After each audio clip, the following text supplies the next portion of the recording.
Alors aujourd'hui, on parle technologie, nouveauté et avenir du moteur à assistance électrique à travers le Flyer Gorok TRX qui représente une vraie révolution en la matière.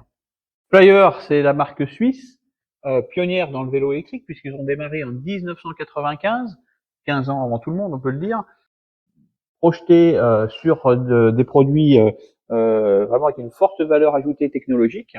Dès les années 2000, ils avaient adopté le moteur pédalier avec Panasonic et ça a continué avec beaucoup d'innovations tout au cours de leur histoire.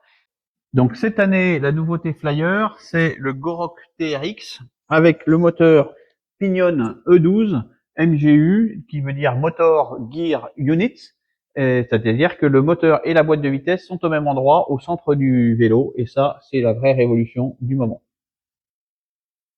Alors le gros morceau de ce vélo, c'est bien sûr son moteur, donc le Pinion, 12 vitesses, 600% d'écart entre la vitesse la plus courte et la plus longue, donc ça c'est inédit, même un roll-off ne fait pas mieux.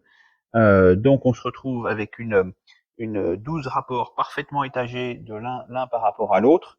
Les montées en gamme et les rétrogradations se font vraiment super facilement.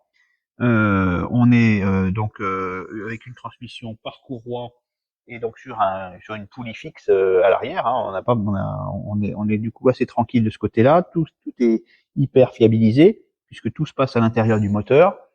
Une vidange tous les 10 000 km, c'est ce qui est préconisé par Pinion pour l'entretien de ce vélo. Donc on réduit vraiment énormément toutes les problématiques liées à la transmission sur un vélo. Des choses très intéressantes à noter. D'abord, une alimentation avec une batterie de 48 volts. Donc c'est une batterie qui fait 700 Wh sur ce vélo. Mais 48 volts, c'est le digne d'un couple important. Donc on a 85 Nm annoncés en sortie moteur, et ce qui signifie 110 Nm sur la roue arrière. Donc ça c'est déjà un vélo qui va vraiment vous propulser correctement. Et ensuite, des fonctions très intéressantes en termes de vitesse.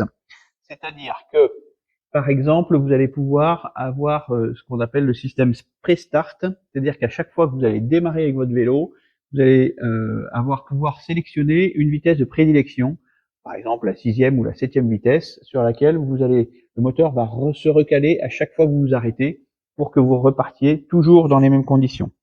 Ensuite, une autre fonction qui est celle qui permet de quand vous roulez, quand vous êtes en descente et que vous arrêtez de pédaler, par exemple, que la vitesse se sélectionne au bon niveau pour que quand vous recommencez à pédaler, vous recommencez à pédaler sur la vitesse adaptée à la vitesse que vous avez.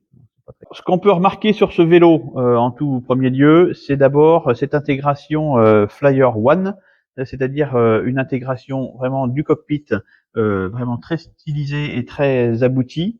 On a un écran donc full couleur avec beaucoup de connectivité. On peut notamment faire la personnalisation des modes de conduite, la planification d'itinéraire, la prévision d'autonomie, la navigation GPS, la protection contre le vol avec une fonction verrouillage, une alarme et une localisation GPS.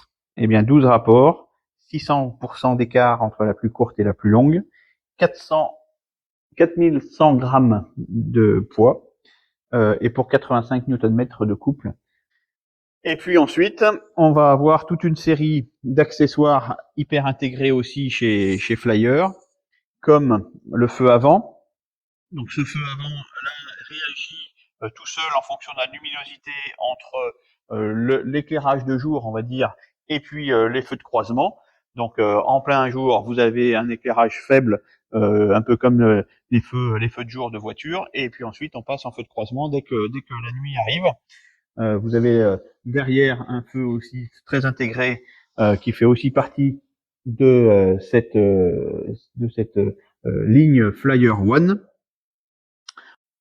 Donc le tout est servi par un cadre en carbone, hein, donc le cadre est carbone, l'arrière, le bras oscillant est en aluminium.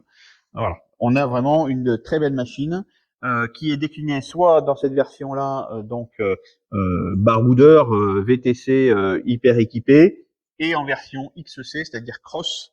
Et à ce moment-là, on n'a plus les porte-bagages et les garde-boue, et on se retrouve sur un VTT pur. et on rentre à la maison.